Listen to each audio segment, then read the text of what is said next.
एक आयत का परिमाप 84 मीटर है और इसका क्षेत्रफल 432 वर्ग मीटर है। इसके विकर्ण की लंबाई कितनी होगी? तो सबसे पहले हम आयत की आकृति बना लेते हैं। आयत में क्या होता है? आमने सामने की भुजाएं बराबर होती है। अगर इस भुजा को हम लंबाई माने तो इसके सामने वाली भुजा भी लंबाई होगी। इस भुजा को हम चौड़ाई माने तो इसके सामने वाली भुजा भी चौड़ाई होगी। हमें क्या दिया है? आयत का परिमाप दिया हुआ है। आयत का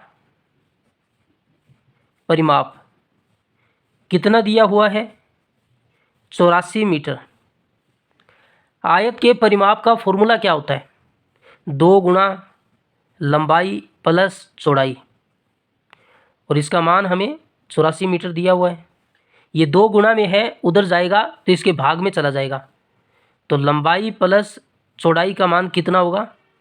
84/2 कितना हो गया? 42 मीटर हो गया। फिर हमें क्या दिया है?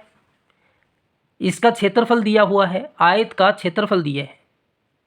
आयत का क्षेत्रफल कितना दिया हुआ है? 432 वर्ग मीटर दिया हुआ है। आयत के क्षेत्रफल का फॉर्मूला क्या होता है? लंबाई गुणा चौड़ाई होता है, और इसका मान हमें 432 वर्ग मीटर दिया हुआ है। और हमको निकालना क्या है? इसके विकर्ण की लंबाई निकालनी है। तो आयत का विकर्ण क्या होता है? आयत का विकर्ण रूट में लंबाई का स्क्वायर प्लस चौड़ाई का स्क्वायर, ये होता है इसका फॉर्मूला। अगर हमें लंबाई का स्क्वायर प्लस चौड़ाई का स्क्वायर निकालना है तो हमें क्या करना होगा? इसका वर्ग करना होगा, तभी तो ये मान आएगा। तो हम दोनों तरफ वर्ग कर देते हैं। इसको समीकरण 1 मान लेते हैं, इसको समीकरण 2 मान लेते हैं। समीकरण 1 का दोनों तरफ वर्ग करने पर इसका वर्ग करेंगे लंबाई प्लस चौड़ाई की होल पावर 2 बराबर 42 मीटर। इसका वर्ग कर दिया, दोनों तरफ वर्ग कर दिया। अब देखो, a प्लस बी की होल पावर 2 हो तो उसका फॉर्मूला क्या होता है? अगर a प्लस बी की होल पावर 2 हो तो उसका फॉर्मूला होता है a का स्क्वायर प्लस b का स्क्वायर प्लस 2ab। अलजेब्रा का ये फॉर्मूला है। तो देखो, a का मान तो लंबाई है और b का मान चौड़ाई है, तो इसमें रख दीजिए लंबाई का स्क्वायर प्लस चौड़ाई का स्क्वायर 2ab प्लस 2 गुणा में लंबाई गुणा में चौड़ाई।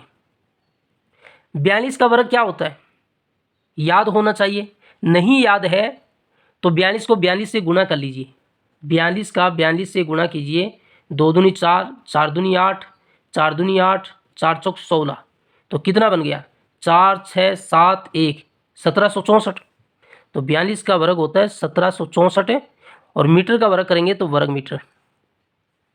अब देखो, लंबाई का स्क्वायर प्लस चौड़ाई का स्क्वायर प्लस 2, लंबाई गुणा चौड़ाई का मान तो हमारे पास है 432, तो यहाँ पर रख देते हैं 432 वर्ग मीटर बराबर 1764 वर्ग मीटर। तो देखो, लंबाई का स्क्वायर प्लस चौड़ाई का स्क्वायर प्लस 432 का 2 से गुणा कीजिए। 2 दूनी 4, 2 तिये 6 और 4 दूनी 8, और बराबर में 1764। लंबाई का स्क्वायर प्लस चौड़ाई का स्क्वायर बराबर, ये 864 यहाँ पर प्लस का है, उधर जाएगा तो माइनस का होगा। तो 1764 में से हम 864 को घटाएंगे तो कितना आएगा? 900 आएगा। तो लंबाई स्क्वायर प्लस चौड़ाई स्क्वायर का मान कितना आ गया? 900। तो इसमें रख दीजिए रूट में इसका मान कितना निकाल लिया हमने? 900। 9 का वर्गमूल होता है 3, 2 जीरो है तो 1 जीरो लगा दीजिए, तो 900 का वर्गमूल होगा 30।